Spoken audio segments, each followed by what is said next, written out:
자, 이번 시간에는 우리 전산회계 1급 재무회계에서요, 이제 마지막 파트인 그 수익과 비용, 손익계산서 규정들에 대한 설명을 해드리려고 합니다. 수익과 비용 규정은 여러분들이 이제 전산회계 1급도 전산회계 2급도 시험을 갖다가 보셔야 되기 때문에 전반적인 내용 중에서 핵심적인 거 먼저 정리해드리고, 교재를 통해서 또 필수 예제를 통해서 기본적인 거 잘 봐두셔야 돼요. 왜냐면 얘네들이 실무에서 제일 많이 일어나는 일이에요. 여러분이 가서 직접 해야 될 업무들이기도 하고요. 그 다음에 전산회계 이거 기초과정에서 여러분 실기 프로그램 입력할 때 거기서 제일 많이 출제되는 문제이기도 해요. 근데 되게 여러분이 보면 좀 간단하다고 생각할지 모르겠지만, 간단하다의 차원이 아니라 그게 실무 업무예요. 그래서 2급부터 1급 차근차근 이렇게 올라가는데, 위로 올라갈수록 실무적인 것은 잘 일어나지는 않지만 어려운 거, 이런 것들이 이제 급수가 높은 그런 그 시험 문제지로 출제가 되고, 그만큼 또 난이도가 어렵다 그러면 실무에서 자주 발생하는 일이 아니란 뜻이기도 해요. 자, 그래서 가장 기초적이면서 꼭 알아야 될 것만 제가 한번 정리해 놓고, 여러분들한테 또 아까 말씀드렸던 것처럼 필요한 거는 꼭 암기하라고 얘기를 해 드릴게요. 지금 여기 나와 있는 그 항목 수익 비용은요, 물론 손익계산서를 지금 설명하는 거예요. 그 손익계산서에 제가 구분이라 그래서 여러분들한테 이제 회계 원리 배울 때 써드렸던 내용 기억들 아시죠? 매출액에서요, 매출 원가를 빼라 그랬었죠? 요거 말하는 거예요. 매출 원가를 빼게 되면 매출 총이익이 계산된다 그랬었죠? 매출 총이익이, 매출 총이익에서 판관비라는 거를 빼게 되면 뭐가 계산이 돼요? 영업이익 계산되죠. 이건 지금 제가 쓰는 것만도 지금 몇 번을 쓰는데 이걸 아직도 못 외우고 있다 그러면 그거는 좀 총체적 난국이 되는 거예요. 꼭 외우고 계셔야 돼요. 그 다음에 영업 외 수익은 더해줘야 되죠. 그 다음에 영업 외 비용은 빼줘야 되고요. 그래서 나오는 금액은, 우린 지금 회계 1급부터는 개인이 아니라 법인을 다루기 때문에 법인세라는 용어를 써요. 법인세, 차감전, 순이익. 원래 그 이익이 아니라 이 이익이라고 들어가는 자리 있잖아요. 여기 원래는 손익이에요. 근데 제가 이익이라고 쓴다 그랬죠. 하도 맨날 읽기만 하기 때문에. 그 다음에 여기서 법인세 비용이라고도 부르고 법인세 등이라고도 불러요. 그랬죠? 왜? 법인세에다가는 반드시 지방법인세도 포함되기 때문에 두 개 이상이어서 법인세 등이라고 써요. 그 다음에 맨 마지막에 당기 순이익이 이렇게 나온다고 얘기를 해드렸어요. 그러면 여기 이제 제가 그 누누이, 사람이 그런 것 같아요. 어느 분야든 간에 중요한 거는 두 번, 세 번, 네 번 계속 반복하고, 가르치는 입장에서는 그만큼 중요하니까 이 얘기를 많이 하게 되는 것 같더라고요. 이 순서를 외우시고, 교재에서는 여기 지금 수익과 비용 그랬는데 수익은 뭐라고 써놨어요? 수익은 여기에 매출액이 수익이고요, 영업 외 수익이 수익이에요. 그죠? 그럼 얘를 동그라미 쳐보면은, 지금 여기서 수익이라고 하는 것은 요 매출액이 수익 계정이에요. 그 다음에 여기 영업 외 수익, 요게 수익 계정이에요. 그럼 여기 총 매출액, 매출 총이익이나 영업이익이나 당기순이익이나 얘네들은 계정명이 아니란 말이에요. 그냥 그 계정들에 대한 결과를 차감하고 부르는 명칭이에요. 이해가 되셨죠? 근데 매출액은 우리가 쓰잖아요. 상품 매출했을 때 제가 뭐라고 쓰기로 약속했죠? 상품 매출 이렇게 쓰기로 했었죠. 이 앞에 매출액에는 상품 매출, 제품 매출 요게 생략되어 있는 거예요. 그래서 앞으로 우리가 배우는 상품 매출, 제품 매출, 얘들 용어를 보게 되면 얘는 무슨 계정이다? 수익 계정이다. 이렇게 구분하시란 얘기예요. 이해가 되셨죠? 자, 그런 다음에 비용 계정. 그러면 비용 계정은 뭐가 있는데요? 비용 계정은 초록색으로 할까? 보시는 것처럼 매출원가가 비용이에요. 그럼 매출원가는 얘가 비용이죠. 그래서 수익에서 비용을 빼니까 매출 총이익이 나온다. 근데 항상 매출 총이익만 나오나요? 손해보는 경우도 있잖아. 그럴 때는 매출 총 손실이 되겠죠. 그렇게 돼 있고요. 그 다음에 판관비. 예, 이 판관비 이제 좀 이따 보시게 돼. 우리가 판관비의 뜻은 판매비 및 일반 관리비의 약자라고 했었고, 장사하기 위해서, 사업화하기 위해서 쓰는 돈은 우리가 판관비라고 얘기한다 그랬었죠. 이 판관비는 반드시 뭐하고 연결이 되어 있어야 돼요? 우리의 일상적인 상거래, 그런 것들하고 또 그런 상거래를 유지하기 위해서, 지원하기 위해서 쓰는 비용들을 일반 뭐죠? 관리비라고 부르는 것들이란 말이죠. 여러분들 여기 뭐 지난번에 잠깐 얘기했던 것처럼 회계부서 또는 인사부서, 총무부서가 영업부처럼 나가서 물건 팔고 안 그러잖아요. 근데 그네들한테 월급은 줘야 되잖아요. 근데 그 사람들 왜 뽑았어요? 물건 파는 사람들도 아닌데 그 판매를 위해서 지원하는 부서잖아요. 그죠? 그래서 이걸 일반 관리비라 그래요. 또 임차료 같은 거 거기 사무실 건물 왜 임차했어요? 돈이 남아 돌아서 장사하려고. 그죠? 세금과 공과 그다음에 뭐 수도광열비, 그리고 왜 내요? 아니, 장사하려다 보니까 사람들이 사용하고 사람들이 왔다 갔다 해야 되니까. 그죠? 이런 것들이 판매와 관련된 비용들이란 뜻이고, 여러분들이 이제 회계 1급부터는 이 판관비라는 이 비용과 영업과 관련이 없는 이 비용을 구분하는 게 회계 1급, 그다음에 세무 2급에서 아주 중요해져요. 근데 이거 구분하는 게 이렇게 어렵냐? 아니, 어렵지 않아요. 제가 옛날에 공부할 때 이 영업의 비용이 워낙에 많이 나오고 판관비 구분하라는 문제가 아주 수시로 나오더라고요. 근데 문제 풀 때마다 제가 틀리더라고. 그거를 짜증나 안 나? 나죠? 그래서 영업의 비용이 한 수십 개 되는데 그거를 갖다 다 외워버렸어요. 그러니까 그다음부터는 안 틀리더라고. 근데 나중에 알고 봤더니 그 외우는 게 아니었어. 근데 모르니까 어떻게 해? 일단 외우고 봐야 되잖아요. 그래서 여기 나와 있는 앞에 영업 외라 그랬잖아요. 일상적인 상거래 또는 상품을 팔면서 벌어지는 그런 일반 관리 비용들 아닌 것들이 영업 외란 뜻만 이해를 했다면, 아, 이런 건 영업과 관련이 없는 것들이야, 구분만 할 줄 알면 되는 거였었어요. 그래서 여러분들한테 이따가 기종 보여드리면서 그렇게 구분하는 거 가르쳐 드릴 거고, 왜 이게 판관비인지를 여러분이 그걸 이해해야 돼요. 그걸 이해하게 되면 얘는 굳이 외우지 않으셔도 돼요. 하나 예를 들어 볼까요? 기부금이라는 그 비용 계정 아시죠? 기부금은 영업과 관련이 있어요? 없어요? 없죠? 그럼 영업의 비용이겠네. 그죠? 그럼 지난번에 했던 거 혹시 기억하려나? 대손상각비는 영업과 관련이 있어요? 없어요? 또 제가 얘기 안 해드렸어요? 대손상각비하고 감가상각비 잘 틀리니까 판관비라고 무조건 기억해주세요 그랬잖아요. 지금 또 얘기하는 거예요. 대손상각비하고 감가상각비는 뭐라고요? 판관비예요. 사람들이 잘 몰라, 잘 틀리기도 하고. 그래서 그냥 외워놓으세요. 그래서 이런 식으로 이따가 판관비하고 영업비의 비용 한번 쭉 설명을 해드리고, 여기 손익계산서 개정은 마무리는 하겠지만 여러분은 오늘 꼭 복습하셔야 돼요. 아시겠죠? 교재 꼭 읽어보시고 문제 예제들을 풀어보시면은 이해하는 건 어렵지 않을 거예요. 왜? 수준 자체는 여기 거래가 여기 회계 원리 때 배웠던, 여러분 분명 연습 많이 하셨잖아요. 예, 그 내용들이에요. 자, 그래서 여기 매출 원가하고 그다음에 판관비하고 영업의 비용. 자, 근데 또 하나 뭐가 더 비용이 있느냐면 여기 법인세 있잖아요.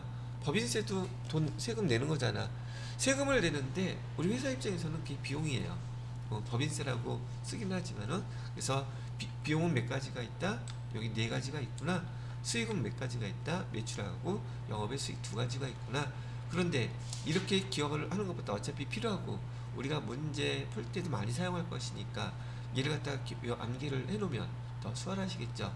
얘 암기해놓은 게 왜 중요한지는 이따가 이제 여러분들 나중에 문제 풀 때 많이 나오게 될 테니까 그때 한번 보시도록 하겠습니다.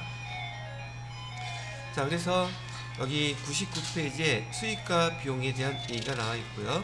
그 다음에 계정들 하나하나 보면서 필요한 부분은 제가 간단하게 정리해 드릴 거고, 계정까지 마무리하고서는 두 번째 시간에 다 끝낼 거예요. 시간 오래 걸리지도 않을 거고요. 그리고 둘째 시간에 바로 전 어저께 말씀해 드렸던 필기 프로그램 설치하고 사용하고 진도 쪽으로 나가도록 하겠습니다. 잠깐 쉬었다가 하도록 할게요.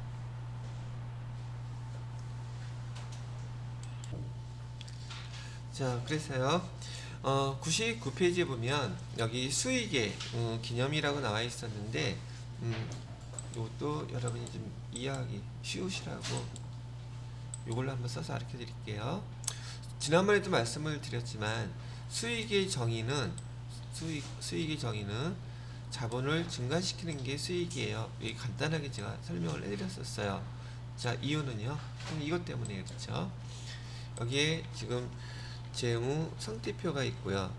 여기 손익계산서가 있는데 여기 지금 수익은 수익 100이라고 가정을 하고요. 비용은 80이라고 이렇게 가정을 했어요. 그러면 지금 여기 차이인 당기순이익이 20 나온다는 거 아시죠? 그럼 이익이 재무상태표의 자본계정으로 가게 되면 자본계정은 여기 손익계산서에 당기순이익이 온 만큼 여기 자본이 증가하겠죠. 그죠?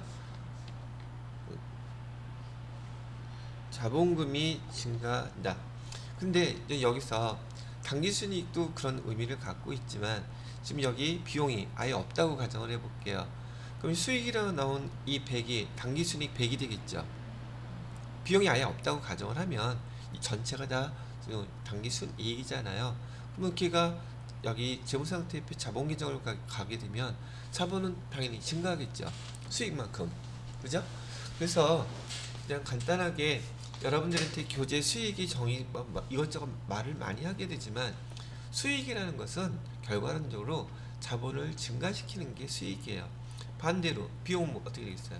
비용은 자본을 감소시키는 게 비용의 정의예요.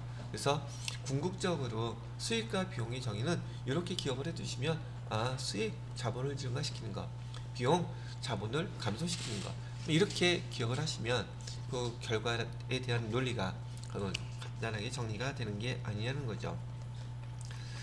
자, 그래서 우선 수익과 비용에 대한 정의 간단하게 정리해 드렸고요. 그 다음에 매출액.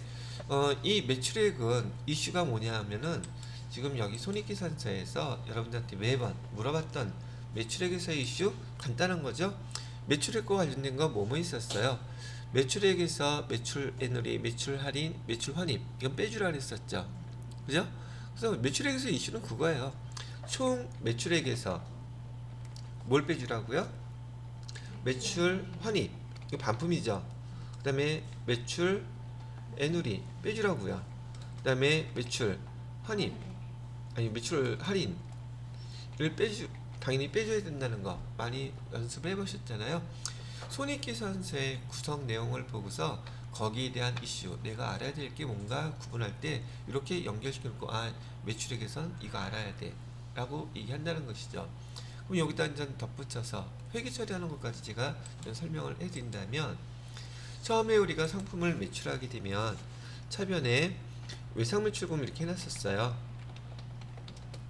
1,000원 해놨다고 치고요. 그 다음에 대변에다가는 상품 매출 해놓고 1,000원 이렇게 기록을 해놨는데 처음에 여기 매출 환입이 됐던 매출 애누리가 됐던 매출 할인이 됐던 이 금액이 여기 200원 발생했다고 치면 지금 외상매출금은 못 받게 되는 거잖아요. 그죠? 그럼 외상매출금은 대변으로 그 금액만큼 빼줘야겠죠. 왜? 첫 번째 반품이 일어났다고 가정을 한다고 치면 여기 차변에다가는 뭐라고 쓰느냐면요. 먼저 우리가 회계 프로그램에서 사용할 계정은 여기 매출 환입과 여기 애누리 이 계정이 이렇게 합쳐져 있어요. 두 개가 거기서 얼마 200원을 못 받게 된 것이고 대변에다가는 그만큼 외상매출금은 감소하겠죠. 반품을 받았으니까 외상매출금 200원 이렇게 감소한다. 뭐 어려운 거 하나도 없죠. 그러면 또 어떤 경우도 있어요? 여기 매출 할인도 있잖아요. 그럼 여기 매출 할인이라고 쓰고 금액은 100원이었다고 치면 대변에다가도 또 똑같이 외상 매출금 마음이 급해 말하고요. 지금 제가 몇 가지를 동시에 하다 보니까 외상 매출금이 감소하겠죠. 이렇게 100원. 그죠? 시험 문제에서는 외상 매출금이 이렇게 감소하면서 매출 환입과 애누리 매출 할인이라는 이 계정을 쓸 수 있는지를 물어봐요. 근데 여러분 밑에 그 매출액과 관련돼서 일단 순매출액 되어 있죠. 그다음에 필수 예제 한번 보세요. 필수 예제 2번하고 3번을 보시게 되면 외상 매출금은 대변에 줄어들었는데 차변에 뭐라고 쓰여 있어요? 가로 쳐놓고 매출 환입이라고 쓰여 있죠. 근데 또 거기다 제품 매출이라는 걸 여러분이 잘 이해하라고 써놨는데 더 헷갈려. 그래서 원래 계정명을 써야 돼요. 제품 매출을 감소시키는데요. 이 용어를 여기 교재에서 이렇게 써놓은 의도는 제품 매출이 감소하는데요. 계정의 명칭은 뭘로 사용하라고요? 매출 환입이라고 써주세요. 이 뜻이에요. 근데 제가 설명하는 건 제품 매출 얘기하지 않고 그냥 여기 간단하게 이 계정을 쓰니까 더 편리하겠죠? 여러분 실무에서 회계 프로그램에서는 지금 제가 써드린 이 계정 이렇게 쓰시면 돼요. 그리고 회계 프로그램을 다루시게 되면 더 이상 여러분이 손으로 쓸 일이 거의 없죠. 다 뭘만 하면 되니까 회계 프로그램에다가 입력만 하면 되니까 여러분이 계정들 선택만 하면 돼요. 그것도 알아야 선택을 하지. 그래서 여기에 해당되는 것들을 제가 이렇게 설명을 해 놓았답니다. 자, 그 다음에 다음 페이지로 넘어가 보면은 영업 외 수익 그래갖고서 그 영업 외 수익에 대한 계정들 많이 나와 있죠. 요거는 이따가 뒤쪽에 있는 파트 넘어가게 되면 판관비하고 영업 외 수익에 대한 계정들 또 쭉 나열되어 있을 때 그때 같이 한번 다시 보도록 하고요. 그 다음에 그 수익의 인식이라고 되어 있는데 이런 경우에 상품이나 제품을 판매했다고 여러분이 기록하라는 뜻이에요. 근데 일반적인 경우 공사 수익, 용역 매출, 그 다음에 위탁 판매, 시용 판매 참 희한한 용어들 많이 나오죠. 근데 여러분들 아직 부가가치세를 안 배웠기 때문에 이 파트는 제가 부가가치세 배울 때 그때 다시 한번 설명해 드리도록 할게요. 지금 가장 거기 동그라미 쳐야 될 게 거기 일반적인 매출은 인도하게 되면 수익으로 인식하라는 이 뜻은 여러분들이 거기 올리브영에 가서 화장품을 하면 여러분 물건 받죠. 그런 다음에 돈 계산하죠. 거기서 팔았다고 당연히 수익으로 인식하겠죠. 기록한단 말이에요. 물론 포스기계로 띡 찍긴 하지만은 그게 수익 인식이에요. 그래서 가장 기본적인 그 매출의 인식은요, 인도라고 되어 있죠. 다른 사람 손에 넘어가면 그 당시 그때가 수익을 인식할 때라고만 알고 계시면 되겠고요. 그 다음에 현금주의, 발생주의는 지금 지난번에 우리가 배웠던 손익의 이연, 손익의 예상 같은 거 했었죠. 실제로 돈을 받았을 때만 우리가 수익 인식하는 게 아니라 우리는 발생주의로 기록한다는 것도 알고 계시죠? 그래서 얘도 제가 여러 번 설명했던 거라서 이따가 교재 한번 천천히 읽어보시게 되면 될 것 같고요. 그 다음에 이번엔 비용에서 보시게 되면 비용의 구분은 매출원가, 판관비, 영업의 비용. 제가 여기 동그라미 쳐놓은 거 있죠. 비용들은 얘네들을 비용이라고 하는 거라고 이제 알고 계시면 되겠고요. 그 각각의 매출원가에 해당되는 우리 배웠던 계정들 있죠. 거기 매출원가는 배웠던 거니까 그걸 다 치고 그런데 잠깐 또 높아심에 그냥 넘어가면 또 아쉬워서 한 번 더 설명해드리고 넘어간다면 매출원가의 이슈는 뭐가 있었느냐면요. 매출원가의 이슈는 요거예요. 상품 계정에서 우리가 배웠던 매출원가 구하는 방법이 있었죠.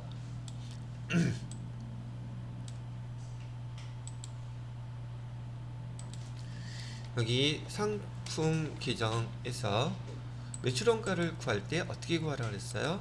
기초 재고에다가 여기서 뭘 더해주고요? 단기 매입은 더해주라 그랬죠? 단기 매입은 더해주고 그 다음에 기말 재고를 빼주게 되면 매출원가가 계산돼요 라고 했던 거 기억나시죠? 여기 매출원가가 이렇게 계산이 되는데 여기 지금 단기 매입은 지난번에 말씀드렸을 때 총 매입액을 의미하는 게 아니라 순 매입액을 기록하라 그랬었죠. 그러면 여기에 순 매입액은 여기 순 매입액은 총 매입액에서 아까 여기 매출액서 설명했었던 매입 환출이라든지 매입 애누리 매입 할인 빼줘야 되죠. 근데 뭐 하나 더 해주라 그랬어요. 부대 비용은 더해주세요. 그랬었죠. 그래야지 여기 순매입액이 계산이 되는 거고요. 기말재고를 빼주게 되면 이게 된다. 매출원가 이슈는 얘예요. 또 연결된다고 하면 기말재고, 아까 저기 지은 씨가 질문했던 것처럼 여기 반비례 관계를 이용해서 매출원가는 비용이라고 그랬어요. 그죠? 그 다음에 밑에 기말재고는 자산이라고 그랬죠. 근데 얘네들은 그 반비례 관계가 자산과 그 다음에 그 다음 자본, 그 다음에 법인세, 비용, 얘네들이 반비례 관계라고 얘기해서 이거 되게 중요하니까 잘 기억들 해주세요 그랬었잖아요. 그래서 여기 비용이 예를 들어서 과소평가 되게 되면 반대로 자산, 자본, 법인세 비용은 과대평가 된다. 이거 되게 중요한 거라고 제가 누누이 강조했었죠. 그 다음에 기말재고 이슈에서는 뭐가 있었어요? 기말에 재고자산을 얼마로 평가할지는 수량평가를 하는 방법, 즉 실지, 재고, 조사법, 그 다음에 계속기록법, 그 다음에 혼합법. 얘는 수량을 결정하는 방법이고, 그 다음에 단가를 결정하는 방법은 개별법, 선입선출법, 후입선출, 이동평균법, 총평균법, 후입선출법, 이런 거 있었다 그랬잖아요. 거기에 대한 이슈. 그러면 여기 하나만 써놓고서도 얘네들과 구분할 때 상당히 하나하나 그 내용들을 기억하기가 수월하지 않겠느냐는 거죠. 됐어요? 자, 그래서 거기 지금 비용의 구분, 그래서 매출원가, 환관비, 그 다음에 영업의 비용 있는데, 얘도 다음 파트에서 기존 하나하나 다 설명을 교재에서 해주고 있기는 하지만, 환관비를 보시게 되면 급여, 퇴직급여, 복류생비, 임차료, 접대비, 감가상각비 동그라미 해놓으시고요. 그 다음에 무형자산 상각비, 세금과 공과, 광고, 얘네들이 다 이렇게 다 뭐예요? 판관비라고 되어 있죠. 그 다음에 대손상각비도 동그라미 쳐놓으시고요. 영업의 비용은 이자 비용, 기타의 대손상각비, 단기 투자자산, 얘는 쭉 그냥 보시면서 지금 영업과 관련이 있는 점인지 그것만 판단해서 얘네들은 영업과 관련이 없는 비용들이구나, 그것만 구분하실 줄 알면 여러분이 앞으로 회계 1급 세무 2급에서 판관비인지 영업의 비용인지 구분해서 계산하라는 문제가 나왔을 때 어렵지 않게 얘네들을 구분해서 보실 수 있다는 얘기죠. 그래서 이런 것들이 있구나 라고 알아두시면 되겠다는 얘기죠. 자, 그 다음에 비용의 인식기준이라고 나와 있네요. 비용의 인식기준은 직접적인 관련성. 우선 여기 표시에 하나를 더 해드려야 되겠네.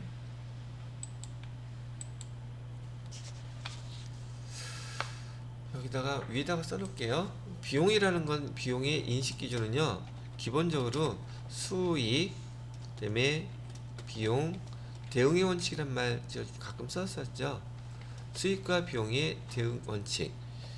이거는 대표적으로 매출액은 수익인데 매출원가는 지금 이 매출액을 올리기 위해서 돈 들인 거를 얘기하는 거거든요.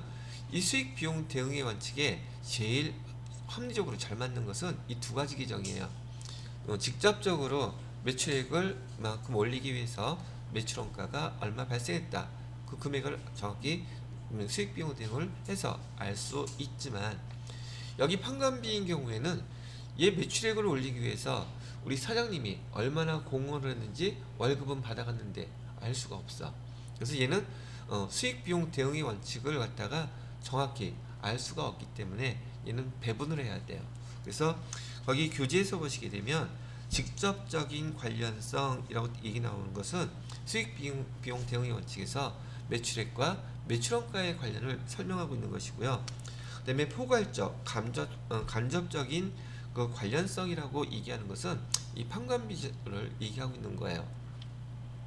그 다음에 즉시 비용 인식이라고 하는 것은 지금 우리가 예를 들어서 광고 선전을 하게 되면 매출액이 올라가는 거긴 한데 얘가 도대체 얼마가 매출액이 발생할지는 몰라요. 이런 것들은 미래 자산의 유입을 예측할 수는 있으나 그 금액이 신뢰성 있게 금액으로 알 수 없는 경우에는 그냥 비용 처리한다, 이런 개념을 갖고 있어요. 그래서 거기에 해당되는 게 광고 선전비나 연구비 같은 거예요. 자, 뭐 그렇다는 얘기로 그냥 일단 넘어가셔도 될 것 같고요. 자, 그다음에 그 3번에 보시게 되면 손익 구분 계산 되어 있는데 거기에 총 매출 총이, 영업이, 그다음에 법인세 비용, 차감전 순이익, 당기순이익. 자, 보시게 되면 어디 나와 있는 것들이에요? 지금 여기에서 지금 얘네들 설명하고 있는 거죠. 매출 총이, 그다음에 영업이, 법인세 차감전 순이익, 당기순이익, 요거 얘기하고 있는 거잖아요. 그죠? 그러면 이 제가 말씀해드렸던 대로 이렇게 세로로 해서 이걸 기억하는 게 나으시겠어요? 그렇게 등식관계로 기억하시는 게 나으시겠어요? 시험 문제는 활용할 때 이렇게 활용하는 게 훨씬 더 정확하고 빨리 계산할 수 있는 방법이에요. 그래서 옆에 있는 그런 내용보다는, 교재에 있는 내용보다는 이렇게 기억을 하시는 게 여러분들한테 훨씬 더 도움이 될 거란 얘기예요. 자, 그 다음에 이제 넘어가서요.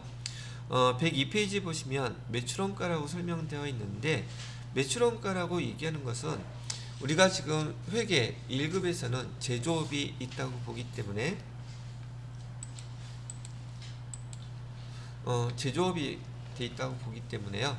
공장에서 발생하는 비용이 있고 본사에서 발생하는 비용이 있답니다. 그래서 여기도 이렇게 잠깐 표시를 해드리면, 자, 어디다 쓸까?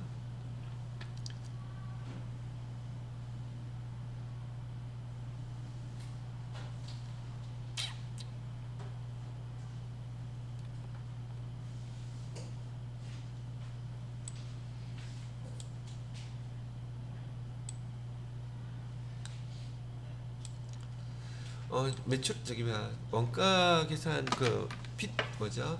동영상 먼저 보신 분은 금방 이해하시겠지만은, 우리가 지금 전산회계 1급에서는 제조업이 기본인지라, 제조업을 하고 있다는 게 원칙인지라, 자, 여기 한번 보세요.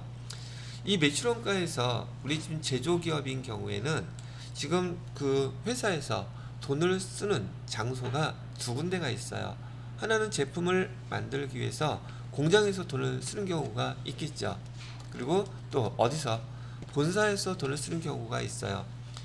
회사에서는 그 비용이라고 하는 돈을 쓰는 경우가 공장에서 쓰는 경우와 본사에서 쓰는 경우 두 가지가 있는데, 공장에서 돈을 쓰는 목적은 뭘 하기 위해서 돈을 쓰느냐면 제품을 제조하기 위해서 돈을 쓴단 말이죠. 그죠? 제품을 제조하기 위해서 쓰는 돈. 앞으로 얘를 우리는 뭐라고 부를 거냐면 원가라고 부를 거예요. 목적이 다르단 말이죠. 회사에서 돈을 쓰는데 공장에서 제품을 제조하기 위해서 쓰는 돈을 우리는 원가라고 부를 것이고요. 본사에서 쓰는 돈은 목적이 판매를 목적으로 돈을 쓰는 거예요. 그래서 얘를 갖다가 우리는 뭐라고 구분을 할 것이냐면, 여지껏 배웠던 것처럼 비용이라고 구분한단 말이죠. 그러면 회계에서는 원가다, 비용이다 이 용어가 붙게 되면, 원가는 공장에서 제품을 만들 목적으로 돈을 쓴 거구나. 그 다음에 비용이라는 용어를 쓰게 되면 판매 목적으로 본사에서 쓴 돈들을 우리는 비용이라고 부르는 거구나, 이렇게 구분할 수 있겠죠. 그런 다음에 여기 비용과 원가 요 내용이 구분이 됐다면, 공장에서 또는 우리 본사에서 쓰는 내용들은 똑같은데 명칭이 좀 다른 게 있어요.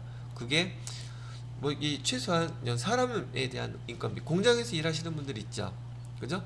공장에서 일하는 분들의 한테 월급을 줄 거예요. 안 줘요? 안 줘도 되나? 여러분이 사장님이면 공장에서 일하는 분들한테는 월급 안 줘요? 줘야 되겠죠.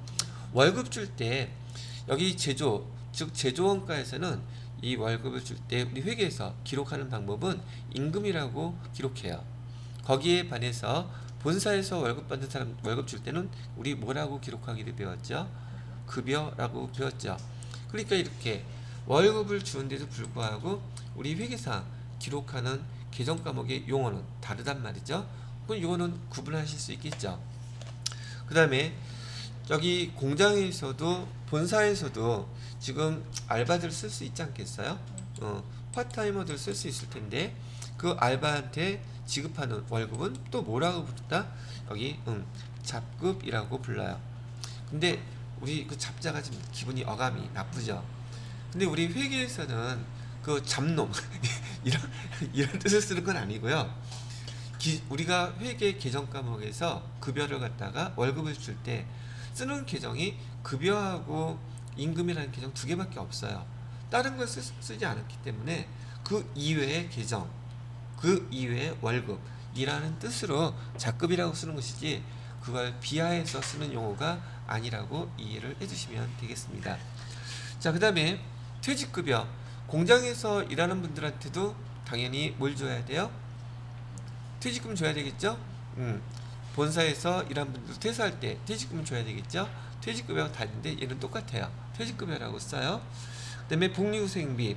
복리후생비도 마찬가지로 저기 공장의 직원들도 복리후생비 있을 것이고, 그 다음에 본사에서 직원들을 위해서 쓰는 돈도 복리후생비 있겠죠.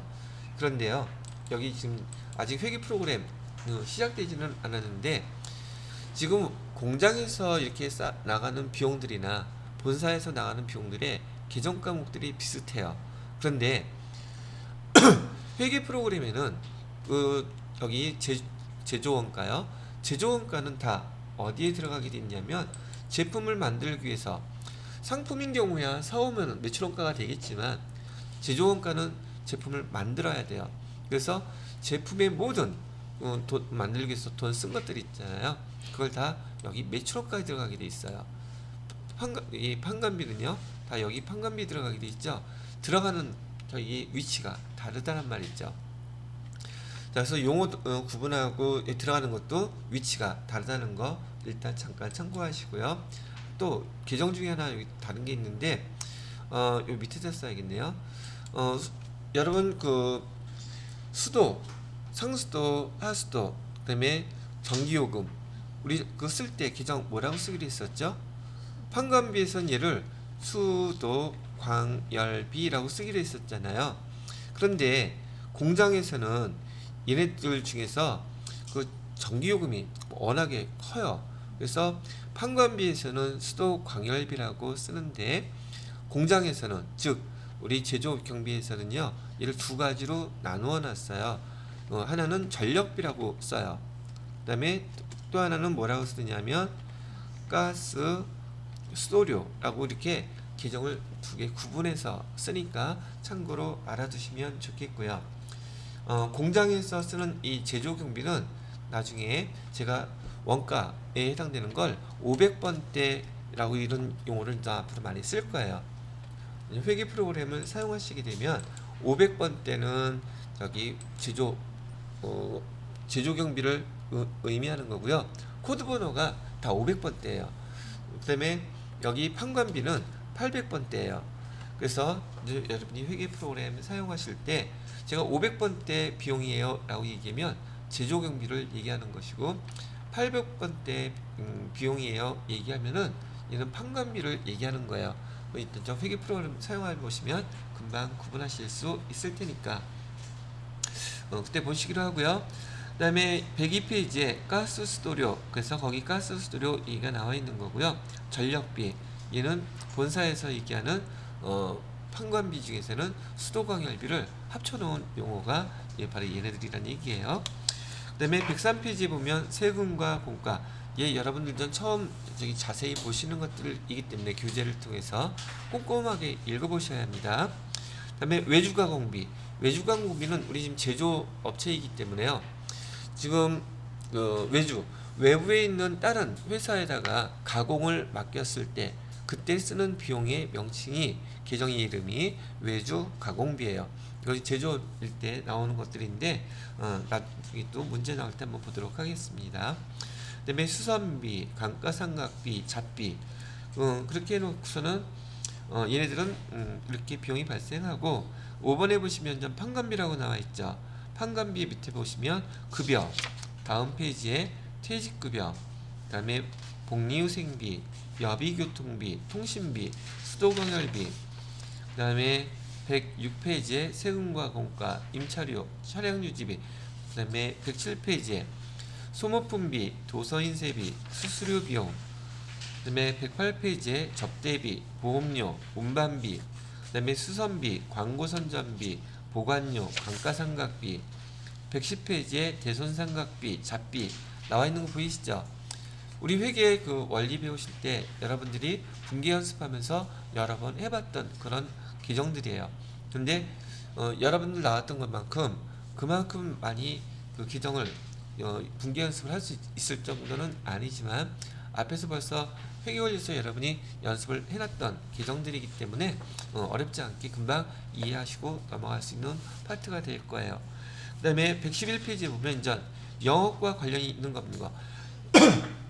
영업의 수익과 영업의 비용이 나오는데 영업의 수익, 영업과 관련이 없는 계정들이 이런 거구나 라고 이해하시면 될 거고요. 그 다음에 거기 112페이지, 113페이지에 그런 계정들이 나와 있어요.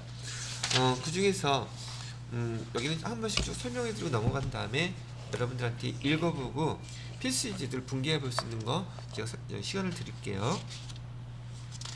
영업의 수익에서 이자 수익, 배당금 수익은 이자 수익은 예금이나 또는 채권을 갖고 있을 때 이자 받게 되면 이자 수익이란 규정 사용하는 뜻이고요. 배당금 수익은 우리 주식을 갖고 있는데 회사로부터 다른 회사로부터 타 회사로부터 배당금을 받게 되면 그때 뭐라고 쓰라고요? 이자 수익 쓰는 게 아니라 배당금 수익 이렇게 쓰시라고요. 그 다음에 임대료 받는 거요. 임대료 받았을 때에도 여기 영업외 수익으로 쓰시면 되겠고요. 단기매매주권 처분이 이거는 하나 주의하셔야 될 게, 자 지난번에 얘기해드렸는지 기억이 해드렸던 것 같은데, 만약에 회계 프로그램 안에서 단기매매증권 처분이익 평가 이런 거를 갖다가 조회했는데 없어. 그러면 그 상위 계정이 단기 투자자산 처분이익이나 처분손실 계정을 쓰시면 돼요. 없다면. 그래서 거기 단기매매증권 처분이익 가로해놓고 뭐라고 써놨어요? 만약에 그 계정이 없다면 단기 투자자산 그 통합계정이죠. 처분이익 그걸로 쓰시면 됩니다 라고 설명을 해드리고 있는 거예요. 그 다음에 112페이지에 보시게 되면 외환차익, 외화환산이익 이런 것도 나와 있죠. 이거는 제가 잠깐 설명하고 넘어가는 게 좋을 것 같으네요. 하면서 자, 여기는 좀 지워도 되겠죠?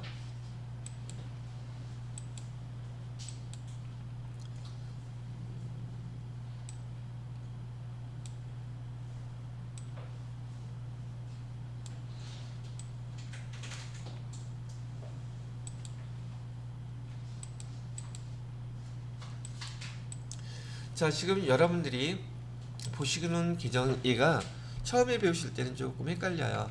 외환차익, 외환차 손익이라고 쓰고요. 요 계정하고요.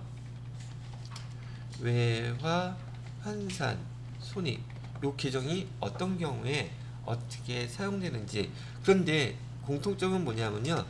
얘는 지금 우리나라의 외화 즉 환율이 적용돼요. 환율을 적용할 때 어떤 때는 외환차 손익 계정을 쓰고 어떤 때는 외화 환산 손익 계정을 쓰는지 설명을 해드리려고 한다는 얘기죠. 우선 5번에서 예를 나온 걸 한번 볼게요. 아니 이걸로 하지 말죠. 자, 우선 외상매출금을 해보겠습니다. 우리가 지금 상품을 갖다가 매출을 했는데 해외 외국에다가 매출을 했어요. 근데 그 금액은 얼마치를 매출을 했냐면 계산하기 편하게 얼마였어? 1000달러치를 했다고 가정을 할게요. 1000달러. 그 다음에 수출할 때 환율이 똑같이 1000원이었다고 이렇게 가정을 하겠습니다. 날짜는 10월 1일날 매출을 했는데 차변에 외상이었어요. 외상 매출금. 그러면 지금 달러로 해외에서 우리가 팔 때 원화를 받고 판매하는 게 아니라 달러를 갖다가 받기로 하고 판매하겠죠. 그럼 이렇게 10월 1일날 판매를 했다고 치면 원화로는 얼마를 기록해 놓아야 되겠어요. 지금 이 1000원은 10월 1일날 환율이에요. 그러면 외상매출금은 100만원 이렇게 되겠죠. 그죠? 그 다음에 대변에다가는 상품을 파는 거니까 상품 매출에서 100만원 이렇게 표시가 되겠습니다. 그죠? 자, 그런데 얘를 한 달 뒤에 받기로 했어요. 그래서 11월 1일날 보통예금 통장으로 돈이 들어왔어요. 그래서 그때 차변에 보통예금으로 돈이 들어왔는데 이 11월 1일날 환율은 지금 우리 변동환율제를 우리나라에선 쓰고 있기 때문에 매일매일 환율이 바뀌어요. 근데 이때 환율이 얼마였었냐면 1,100원이었다고 치면 돈 입금되는 건 얼마가 들어오겠어요? 1,100원 곱하기 1,000달러 하게 되면 110만원이 이렇게 입금이 될 거예요. 그죠? 그러면 대변에 외상매출금 우리가 얼마 받을 거 있다고 기록해 놨었어요. 외상매출금 100만원 받을 거 있었잖아요. 근데 환율 때문에 지금 통장에는 얼마가 들어왔어요? 110만원이 들어왔죠. 그죠? 여기다도 또 구분할 때 왜 이렇게 나왔는지 알아야 되니까 달러로는 1000달러. 근데 이날에 환율은 1,100원이었다고 가정을 한다면 지금 110만원이 이렇게 들어와 있겠죠. 그리고 차이가 나는 이 10만원을 우리는 뭐라고 부르냐면 외환차익이라고 불러요. 외환차익. 그래서 10만원 이렇게 기록해 주시는데 이 외환차익은요, 우리가 여기를 매출채권 외화채권이라고 불러요. 뭐라고 그런다고요? 외화채권. 우리 1,000달러 받기로 돼 있잖아요. 근데 그날에 환율을 적용시켜야 되기 때문에 얘를 뭐라고 부른다? 외화채권이라고 부른단 말이죠. 외화채권. 이 외화채권이 지금 회수가 됐으면은 실제로 돈을 받은 거잖아요. 그죠? 여기 외화 환산 손익, 외환차익이나 외환차손이란 요 계정은 실제로 돈을 주고받고 해서 차이가 환율 때문에 차이가 난 계정을 외환차익, 외환차손 요 계정을 쓰는 거예요. 거기에 반면에 여기다 하나 똑같이 이번에는 두 가지 예를 들어드리는 겁니다. 제가 얘는 돈을 받은 경우예요. 근데 이번에는 돈을 못 받은 경우야. 언제까지? 지금 여기 1,000달러에 대한 상품을 판매하고 이 대금은 내년도 1월 말일날 주기로 했다고 가정을 한다 치면 지금 여기 12월 31일 시점에서는 지금 외화채권을 회수했어요? 못했어요? 아직 못했죠. 그래도 마찬가지로 이날에 환율은 있겠죠. 예를 들어서 이날 환율이 똑같이 1,100원이었다고 좀 가정을 하는 거예요. 실제로 외화는 받지는 못했지만 우리는 재무상태표에다가 그 시점, 기말 시점의 재산을 정확히 표시해야 되죠. 단기매매증권처럼. 12월 31일 날에 환율을 적용해서 우리가 지금 외상매출금 받아야 될 금액이 얼마인지를 평가를 해줘야지 돼요. 그래서 이때 지금 이날 환율이 1,100원이라고 한다면 우리 외상매출금 받을 거 지금 얼마라고 표시해 놨었어요? 100만원이라고 여기 표시해 놨었죠. 이거잖아. 근데 환율이 1,100원이 됐다면 110만원이죠.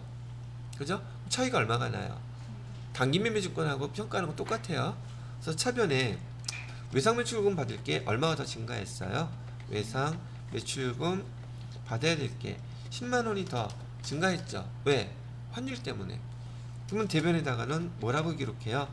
얘는 외화 환산 이익이라고 불러요. 100만원. 그러면 외화 환산 이익이란 이 계정의 명칭은 12월 31일 날 평가할 때 쓰는 계정이에요.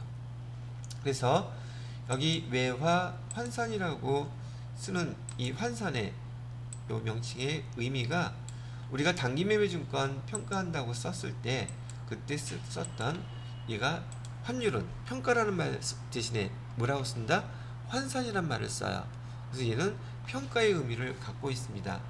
그러다 보니까 여기 처음 환율에 대한 규정을 배우시는 여러분들 입장에서는 요거 되게 헷갈리네 생각이 들 수 있죠.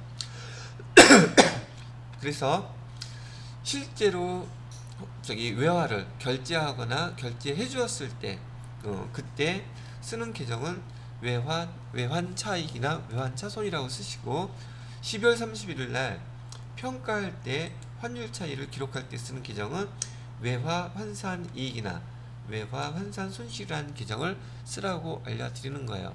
그런데 지금 여러분이 보시니까 12월 31일 날은 1년 중에서 가장 길죠.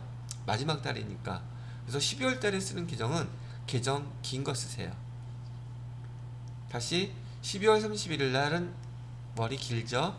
1년 끝마무리니까 평가하는 달 12월 말일 날 평가할 때 환율 평가할 때는 계정 긴 거 쓰시고요. 돈 빨리 그 전에 받은 건 뭘 쓴다? 짧은 거 쓰세요. 그러면 처음부터 용어 외우는데 헷갈리는 거 구분하기가 조금 쉬워지겠죠. 그 다음에 여러분이 회계 프로그램 사용하시게 되면 주관식으로 쓰는 게 아니란 말이에요. 조회를 하잖아요. 외화 차이 치게 되면 얘네들 바로 나와요. 뭐 선택만 하면 되잖아. 기말에는 뭐 쓰라고요? 긴 거. 뭐 안 되면 그렇게라도 해야지 어떻게. 그러다가 이제 많이 익숙해지시게 되면 금방 기억을 하실 수 있을 거예요. 되셨나요? 자, 그래서 외환차익, 외환차손, 그다음에 외화환산이익, 외화환산손실 이런 거에 대해서 설명을 한번 쭉 해드렸습니다. 나중에 그 문제 읽어보면서 한번 풀어보시면 될 것 같고요. 그 다음에 유형자산 처분이익 이거는 여러 번 했었는데 유형자산 처분이익 요거 여러분 분기할 때 제가 반드시 얘는 이런 모양으로 만들어 놓으라 그랬죠. 취득 원가 취득 원가는 200만원 그 다음에 감가 상가 누계 감가 상가 누계 50만원 그 다음에 얘는 장부 가액서 150만원 지금 문제에서 이렇게 나와있죠. 그죠? 그렇게 해놓고서는 현금은 50만원 받았다 그러고 나머지는 얼마를 받기로 했다 그러고 유형자산 처분이 현금 50만원과 그 다음에 미수금 저기 이를 얼마에 판매했대요?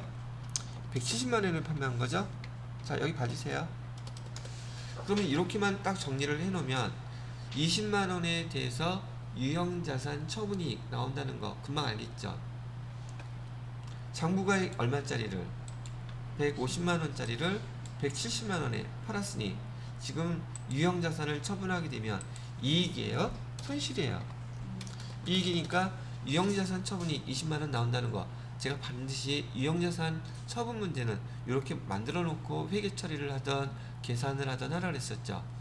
그리고 그 밑에 분기된 거 보시게 되면 분기하는 순서에 맞춰서 연습해 보시면 되겠죠. 유형자산 처분이 거기 별표 3개 해놓고 이게 되게 중요한 문제예요. 아주 많이 출제가 될 것이고요. 그 다음에 8번에 보시게 되면 자산수중이익이라고 되어 있네요. 자산수중이익이라는 것은 거기 지금 회사의 대주주가 자기가 갖고 있는 토지를 갖다가 회사 지으라고 또는 주차장으로 사용을 하고 또 공짜로 주게 되면 거기 차변에 토지 공짜로 들어왔으니까 회사 입장에서는 토지라는 자산이 생기겠죠. 그럼 대변에다가 뭐라고 써요? 자산을 수증은 숫자는 받을 숫자예요. 증은요 증여받았다는 뜻은 공짜라는 뜻이고요. 그러니까 자산을 공짜로 받아서 이익이 생겼다.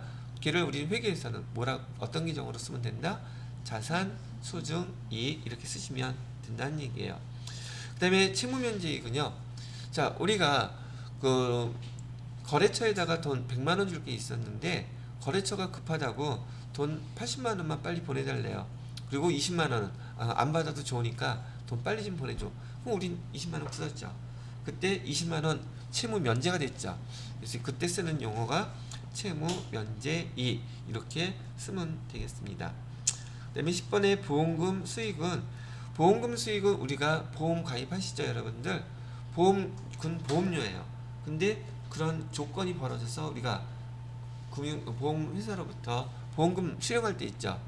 그때 쓰는 계정의 명칭이 보험금 수입이라고 쓰시면 돼요. 그 이외 것, 우리가 정해놓은 계정들이 없는 항목들에 대해서는 자비익이나 잡손실로 쓰는데, 거기 나와 있는 얘가 바로 자비익에 해당되는 계정들이라고 보시면 된다는 얘기죠.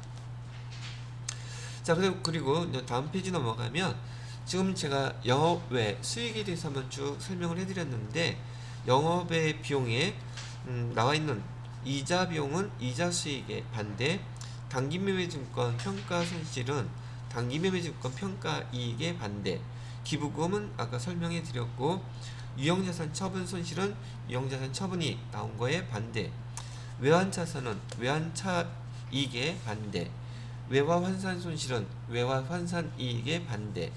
그다음에 재해손실, 재해손실이라는 것도 우리 계정 과목이 있습니다. 풍수해를 입어서 재해가 났다 그러면 이 재해손실이라고 쓰시면 돼요. 그다음에 잡손실. 그다음에 맨 마지막 116페이지에 보시게 되면 법인세 비용 나온 거, 선납세금, 이렇게 설명이 마무리가 되어 있더랍니다. 자, 여기까지 해서 손익계산서의 수익과 비용 계정 일단 설명이 다 마무리가 되었고요.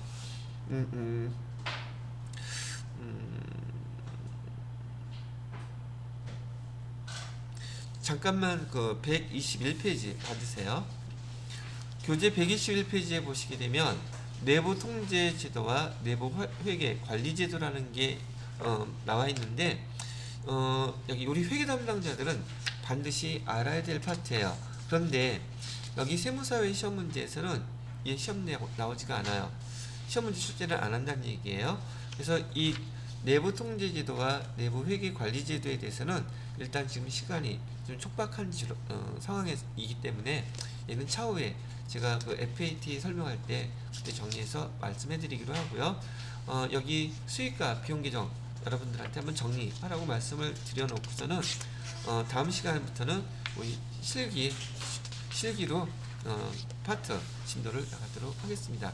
재무회계에 대한 이론은 여기서 마무리하겠습니다.